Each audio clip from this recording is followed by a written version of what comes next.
ሰላም ተመልካቾቻችን እንደምሰምታችኋል በሳምንት ሁለት ቀናት ሐሙስና ቅዳሜ እየተዘጋጀ ወደ እናንተ የሚደርሰው ኢትዮ ቢዝነስ ነው ተጀምሯል። ኢትዮ ቢዝነስ የተለያዩ ወቅታዊ የቢዝነስ መረጃዎች አዋጭነት ያላቸው የንግድና ኢንቨስትመንት ሐሳቦች ከዜና ባሻገር ትንታኔ ስለሚሹ ስለ ምጣኔ ሀብታዊ ጉዳዮችና ስለ ኢትዮጵያ ሰነደ መዋዕለ ንዋይ ገበያ ትኩረቱን ያደርጋል። ዛሬም እንደተለመደው ባጃጅርና በዝርዝር የምንመለከታቸውን ጉዳዮች አሰናድተን መተናል። ቃልኪዳን ታደሰና ጥላሁን አያሌው አብራናችሁን ቆያለን። ተመልካቾቻችን ቀዳሚ ወዳደረግነው መረጃ እንለፍ። ከሰሞኑ የውጭ ምንዛሬ ከፍተኛ ጭማሪ ያስመዘገበ ለበርካታ ዓመታት ኢትዮጵያ በማዕከላዊ ባንኩ ገደብ የውጭ ምንዛሬ አስተዳደር ስትመራ የቆየች ሲሆን ነሐሴ 22 2016 ዓ.ም የውጭ ምንዛሬ በገበያ እንዲመራም ወስናለች። ይህ የውጭ ምንዛሬ በገበያ እንዲመራ በተወሰነበት ወቅት አንድ የአሜሪካ ዶላር 57 ብር እንደነበር የሚታወስ ነው። ውሳኔው ተግባራዊ በተደረገ በአንድ ሳምንት ብቻ የብር የመግዛት አቅም በ57 በመቶ ተዳክሞም ነበር። ከማሻሻያ በኋላ የኢትዮጵያ ንግድ ባንክ ለበርካታ ወራት አንድን የአሜሪካን ዶላር 124 ብር ሲገዛና 2 ብር ጨምሮ ሲሸጥ እንደነበር ይታወቃል። ከሰሞኑ ሰፊ ልዩነት የታየበት የውጭ ምንዛሬ ዋጋ የተስተዋለ ሲሆን ለአብነትም ግንቦት 16 2017 ዓ.ም አንድ የአሜሪካን ዶላር መግዣ 4 ብር ጨምሮ ወደ 128 ብር አሳድጎታል። እንዲሁም ግንቦት 20 2017 ደግሞ የ3 ብር ጭማሪ በማድረግ አንድ የአሜሪካ ዶላር መግዣ 131 ብር ሲሆን መሸጫ ደግሞ 133.6 ብር ተተምኖለታል። ይህም በአጭር ጊዜ ሰፊ የውጭ ምንዛሬ ግብይት እድገት የታየበት ሆኗል። የኢትዮጵያ ብሔራዊ ባንክ ከውጭ ምንዛሬ አስተዳደሩ በኋላ በየ2 ሳምንት ልዩነት ጨረታ ማውጣት መጀመሩ ይታወቃል። ባሳለፍነው ሳምንት ለስድስተኛ ጊዜ ያጫረተም ሲሆን በዚህም አንድ የአሜሪካን ዶላር 133.17 ብር ነበር። እንዲሁም ማዕከላዊ ባንኩ ከፍተኛ የውጭ ምንዛሬ ክምችት እንዳለው ሲገልጽ መቆየቱም ይታወሳል። ቀጥለናል ተመልካቾች፣ ወደ ሌላኛው የባንክ መረጃ እናመራለን። የኢትዮጵያ ንግድ ባንክ የተደረገበትን ዝርፊያ ሙከራ አስመልክቶ ማብራሪያ ሰጥቷል። ንግድ ባንክ እንዳስታወቀው ከፍተኛ መጠን ያለው ገንዘብ ለማዘዋወር ሙከራ የተደረገ ቢሆንም ባንኩ ባለው የውስጥ ቁጥጥር ስርዓትና ዘመናዊ ሲስተም አማካኝነት ገንዘቡ ሳይወጣ ሙከራው ሊከሽፍ እንደቻለ ገልጿል።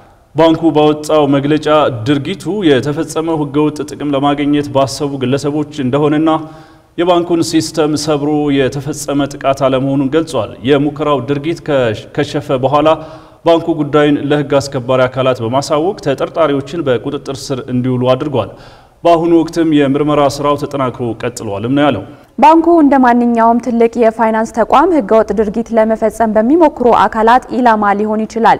ይሁን እንጂ እንዲህ አይነቱ ድርጊት ለመከላከል የሚያስችል ጠንካራ የቁጥጥር ስርዓትና ዘመናዊ ሲስተም እንዳለው ይህ የሙከራ ድርጊት መክሸፉ አንዱ ማሳያ እንደሆነ አስታውቋል። ጉዳዩ በህግ አካላት ክትትል እየተደረገበት የሚገኝም ሲሆን የምርመራ ሂደቱ ሲጠናቀቅ ዝርዝር መረጃ እንደሚሰጥም ባንኩ ባወጣው መግለጫ አሳውቋል። ቀጥለናል ተመልካቾቻችን። ኢትዮጵያ ከግማሽ ሚሊዮን በላይ የቀንድ ከብቶች ወደ ውጭ ሀገር በመላክ ከ48 ሚሊዮን ዶላር በላይ አገኘች። ሀገሪቱ በበጀት ዓመቱ 9 ወራት ውስጥ ከቁም እንስሳት ወጪ ንግድ ያገኘችው 48 ሚሊዮን ዶላር ካለፉት ዓመታት ተመሳሳይ ወቅት ጋር ሲነጻጸር በእጥፍ ብልጫ ያለው ነው ተብሏል።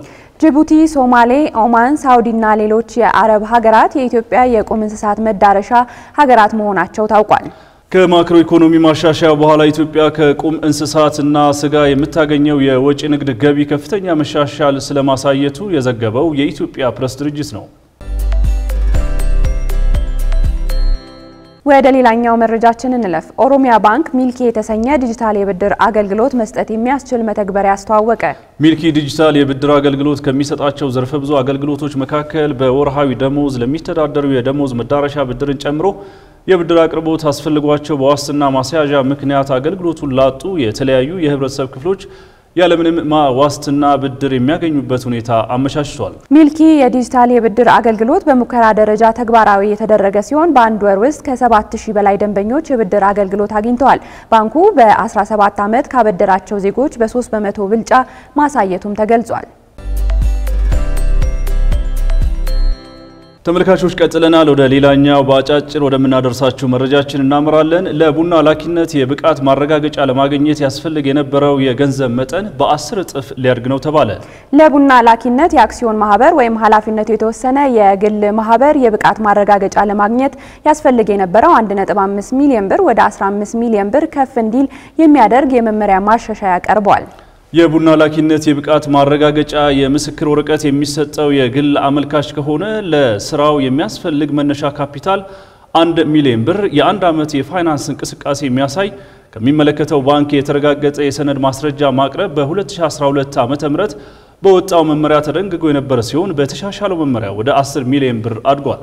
መመሪያውን በሚመለከት ውይይት ማድረጋቸውና ከዚህ ቀደም የነበረውን የኢትዮጵያ ቡናና ሻይ ባለስልጣን የቡና ግብይትና ጥራት ቁጥጥር መመሪያ 02/2012 ማሻሻያ እንዲደረግበት ሲጠይቁ መቆየታቸውን የኢትዮጵያ ብሔራዊ ቡና ማህበር ፕሬዝዳንት ዶክተር ሁሴን አምቦ ገልጸዋል። እንደ ሪፖርተር ዘገባ አስፈላጊውን መስፈርት አሟልቶ የቡና ላኪነት የብቃት ማረጋገጫ ምስክር ወረቀት እንዲሰጠው የተፈቀደለት ላኪ በአካል መቅረብ ወይንም በህጋዊ ተወካይ አማካይነት ፈርሞ ሊወስድ እንደሚገባ ተደንግጓል። ቀጥለናል ተመልካቾቻችን። የኢትዮጵያ አየር መንገድ በ9 ወራት ውስጥ 5.6 ቢሊዮን ዶላር ገቢ ማግኘቱን ገለጸ። አየር መንገዱ ባለፉት 9 ወራት 14 ሚሊዮን 500 ሺህ የሚጠጉ መንገደኞችን ማጓጓዙንም ገልጿል። አየር መንገዱ ያገኘው ገቢ ካለፈው ተመሳሳይ ወቅት ጋር ሲነጻጸር የ8 በመቶ ብልጫ ያለው ስለመሆኑ የኩባንያው ዋና ስራ አስፈጻሚ አቶ መስፍን ጣሰው ገልጸዋል።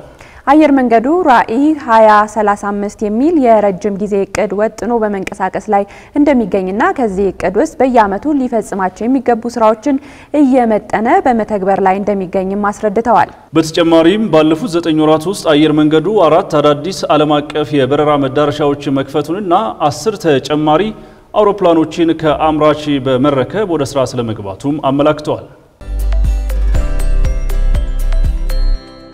የአፍሪካ ኢኮኖሚ እንደ አውሮፓውያን አቆጣጠር በ2025 በ3.9 በመቶ እንደሚያድግ የአፍሪካ ልማት ባንክ ይፋ ባደረገው የ2025 የአፍሪካ ኢኮኖሚ ዳሰሳ ሪፖርት አመላክቷል። ዳሰሳው አፍሪካ በ2026 በአማካይ በ4 በመቶ እድገት እንደምታስመዘግብም ይጠበቃል ብሏል።